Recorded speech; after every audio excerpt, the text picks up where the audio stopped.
ഒന്ന് അക്കരയ്ക്ക് പോകണല്ലോ. ഇത് കടത്തു തോണിയല്ല, എസ്റ്റേറ്റിലേക്ക് ചരക്ക് കൊണ്ടുപോകാനുള്ള. അപ്പൊ ഇതിൽ പോയാൽ ഒരിക്കലും അക്കരെ എത്താൻ പറ്റില്ലേ? ഇത് പോവില്ല സാറേ, ഇരുട്ട് വീണ് കഴിഞ്ഞാൽ അക്കരയ്ക്ക് തോണിയില്ല. ഇനി കാലത്ത് 6 മണിക്കേ ഉള്ളൂ. അപ്പൊ നേരം എടുക്കണവരെ ഞാൻ ഈ കടവിൽ കിടന്ന് ഉറങ്ങേ? എനിക്ക് മനസ്സിലാവില്ല ഇവിടുത്തെ കാര്യങ്ങൾ. ഇനി അക്കരയ്ക്ക് തോണിയില്ല അത്രേ. ഇവിടെ അടുത്തൊരു TV ഉണ്ട്, സർക്കാർ വക. ഇന്ന് രാത്രി അവിടെ തങ്ങിയിട്ട് നാളെ രാവിലെ പോയി നോക്കാം.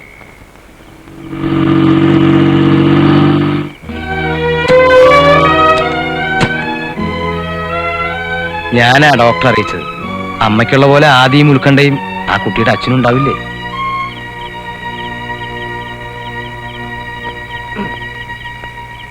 ഇത്രയിടം വരെ വരണമെന്നുണ്ടായിരുന്നില്ല. തിരിച്ചെത്തിയാ ഞാൻ നേരെ വീട്ടിൽ വന്ന് വിവരം പറയണമെന്ന് കരുതിയിരിക്കുകയായിരുന്നു. വിവരം അറിയിക്കാൻ താൻ വീട്ടിൽ വന്നിരുന്ന വിവരം അറിഞ്ഞാനേ. ഞാൻ പാക്കരപ്പള്ളിയോടല്ല സംസാരിക്കണേ. ഇവിടുന്ന് എത്ര ദൂരം ഉണ്ടാ വീട്ടിലേക്ക്? പുഴ കടന്നാ പിന്നെ അധികം ഇല്ല. രാത്രി തന്നെ അവിടെ എത്താൻ മാർഗം കാണണമല്ലോ ജയരാജ. നീന്താ വശണ്ടെങ്കിൽ നീന്താം. എന്താ പോണെന്നുണ്ടാ? ഞാൻ പൊതുവാളിനോടല്ല സംസാരിച്ചേ. ചേട്ടനൊന്നും മിണ്ടായിരിക്കാം. മുറി എവിടെ? എങ്ങനെ കൊണ്ടെടുക്കും?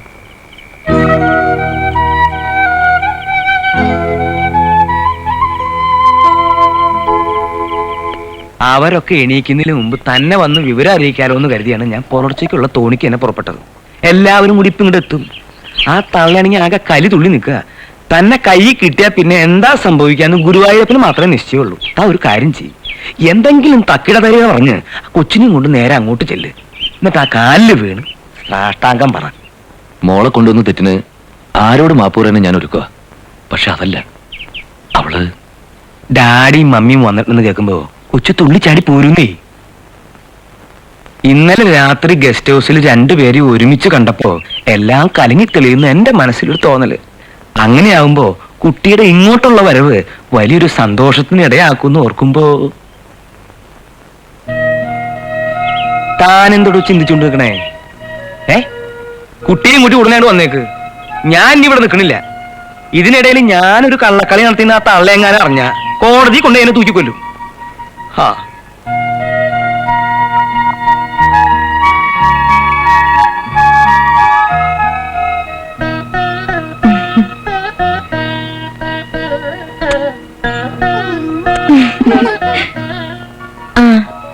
മോളുടെ നക്ഷത്രം എന്താണെന്ന് അറിയോ നന്ദ? എന്തിനാ ചേച്ചി? ഞങ്ങൾ അമ്പലത്തിൽ പോവാ. ഗീതമോളുടെ പേരിൽ ഒരു പുഷ്പാഞ്ജലി കഴിപ്പിക്കണം. നക്ഷത്രം അറിയാമോ നിനക്ക്? ഇല്ല. എങ്കിൽ അശ്വതി നക്ഷത്രത്തെ കഴിപ്പിക്കട്ടെ.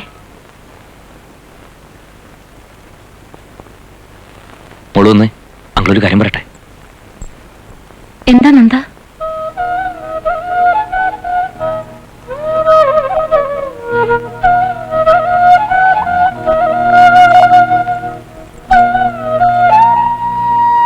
നമുക്ക് പോണ്ടേ മോളെ?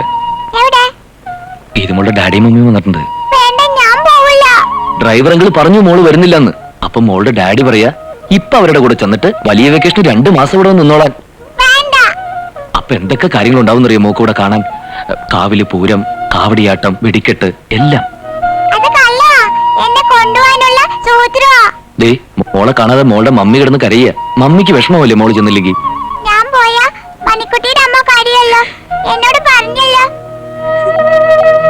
എന്നാലും ഇത് മോളുടെ വീടല്ലോ. മോക്ക് മോളുടെ വീട്ടിൽ പോണ്ടേ?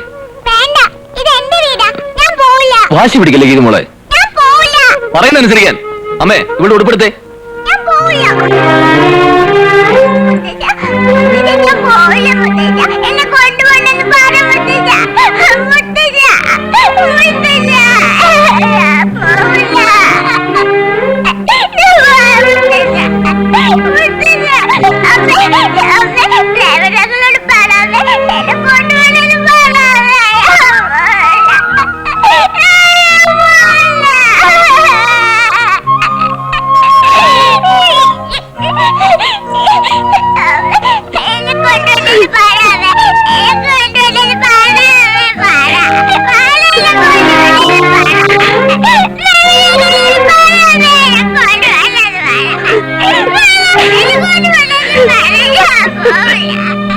Yeah!